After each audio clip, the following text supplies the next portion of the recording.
시청자 여러분 안녕하세요.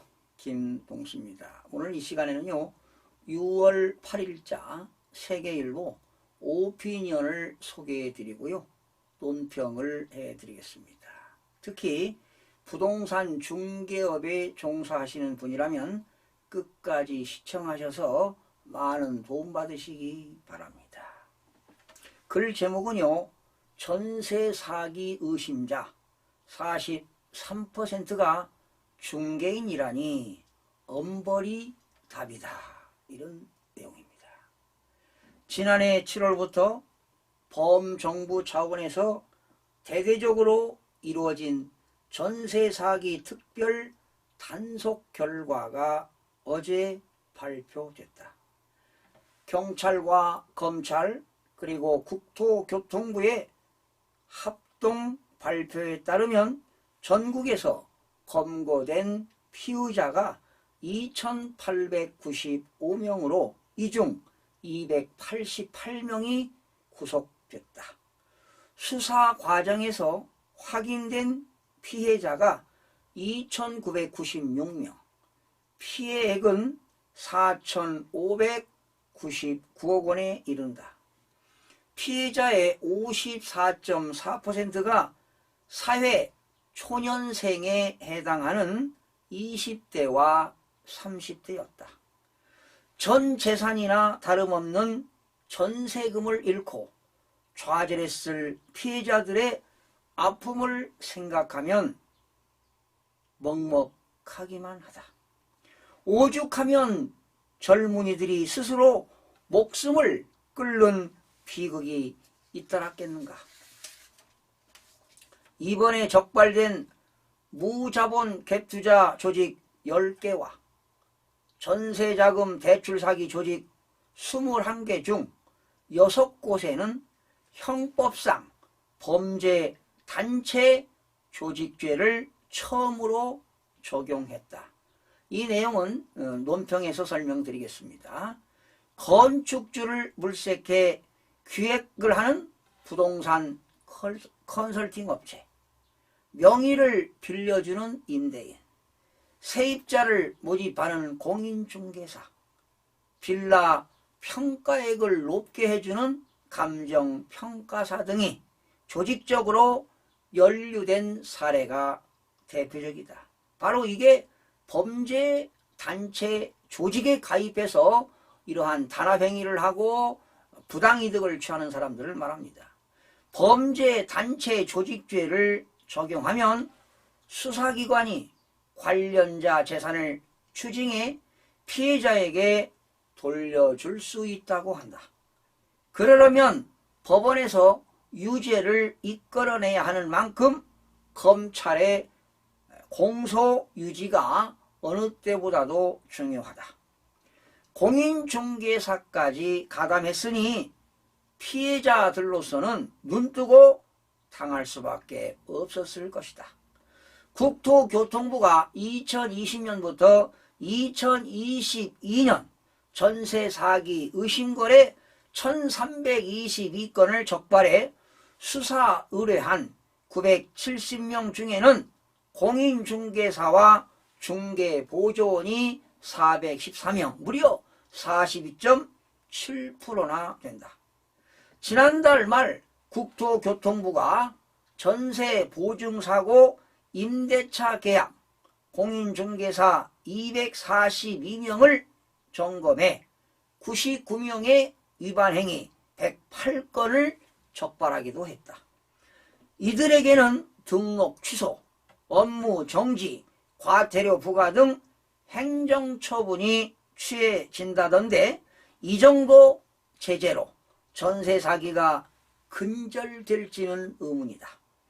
정부가 다음 달까지 내놓을 중개업 개선 방안에는 악의적 사기에 한 차례만 연루되더라도 아예 시장에 발을 붙이지 못하도록 하고 실질적인 피해 보상이 이루어지도록 보증보험 한도를 높이는 등의 강력한 조치가 담겨야 한다.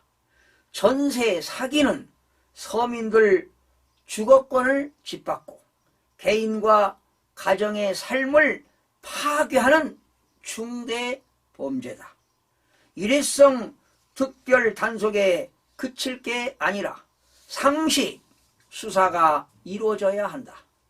피해를 본 세입자가 신고하면 바로 수사가 가능한 시스템이 갖춰져야 추가 피해를 막을 수 있다. 무엇보다 수사기관이 범죄 수익을 환수해 피해자에게 돌려주는 것은 물론이고 정부 차원에서 피해자 구제 방안을 더욱 촘촘히 보완하는 노력을 게을리해서는 안 된다. 법원도 이제부터 전세 사기를 부추기는 솜방망이식 처벌을 지향해야 할 것이다. 여러분, 논평은요, 부동산 중개업에 종사하시는 분들에게 좀 도움이 되었으면 합니다. 지난 5월 25일 국회 본회의에서요, 공인중개사법이 개정되었는데 개정된 내용 중에 공인중개사법 제35조가 자격의 취소인데요. 그 자격의 취소가 상당히 강화가 됐습니다. 심지어 형법을 적용하도록 강하게 개정이 되는데요. 그 내용을 좀 소개하겠습니다. 공인중개사 제35조 자격의 취소가 공인중개사의 윤리성 제고를 위해 자격 취소 처분 대상 범죄를 공인중개사법 위반 행위에 더하여 형법상입니다. 형법을 적용하겠다는 겁니다. 형법상 사기, 사문서 2조, 변조 및 횡령, 배임 등으로 확대하여 형의 종류를 징역형 외에 금고형 이상으로 확대하는 것으로 강화가 됐습니다. 그러면 구체적으로 형법 내용을 좀 소개해 드리겠습니다. 형법 114조가 범죄 단체 등의 조직입니다. 그러니까 범죄를 하기 위해서 단체 조직을 가담했다는 것이죠. 사형, 무기 또는 장기 4년 이상의 징역에 해당하는 범죄를 목적으로 하는 단체 또는 집단을 조직하거나 이에 가입 또는 그 구성원으로 활동하는 사람은 그 목적한 제외 정한형으로 처벌한다. 다만 형을 감경할 수도 있다. 이런 내용입니다. 그리고 형법 231조입니다. 사문서 등의 위조와 변조입니다. 행사할 목적으로 권리, 의무 또는 사실 증명에 관한 타인의 문서 또는 도화를 위조 또는 변조한 자는 5년 이하의 징역 또는 1천만 원 이하의 벌금에 처한다. 형법 234조입니다. 위조, 사문서 등의 행사입니다. 231조가 바로 사문서 등의 위조와 변조가 되겠는데요.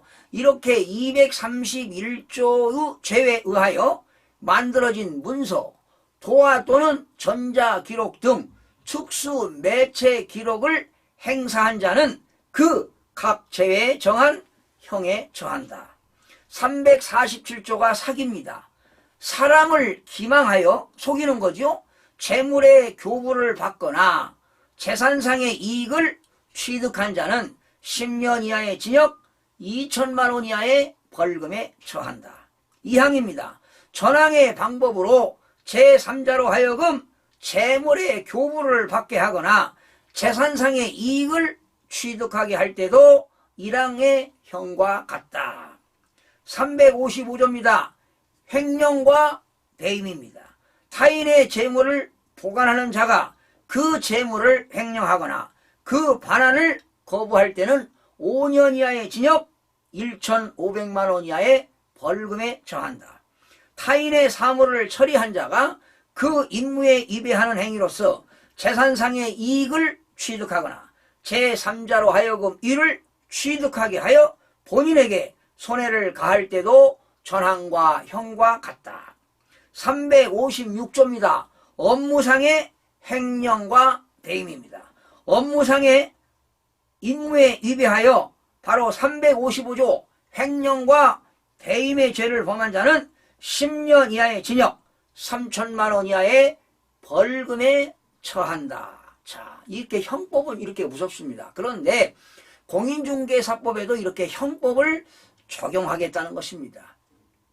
그래서 여러분, 개업공인중개사, 또 소속공인중개사, 또 중개보조원들은 제가 이 말씀드린 내용을 좀 각별히 숙지하셔서 불이익을 당하지 않고 전문 직업인으로서 지녀야 할 품위를 유지하고 신의와 성실로서 공정하게 중개 관련 업무를 수행해 주시기를 간곡히 부탁드리면서 방송을 마치겠습니다. 시청해 주신 여러분 고맙습니다. 다음 시간에 뵙겠습니다.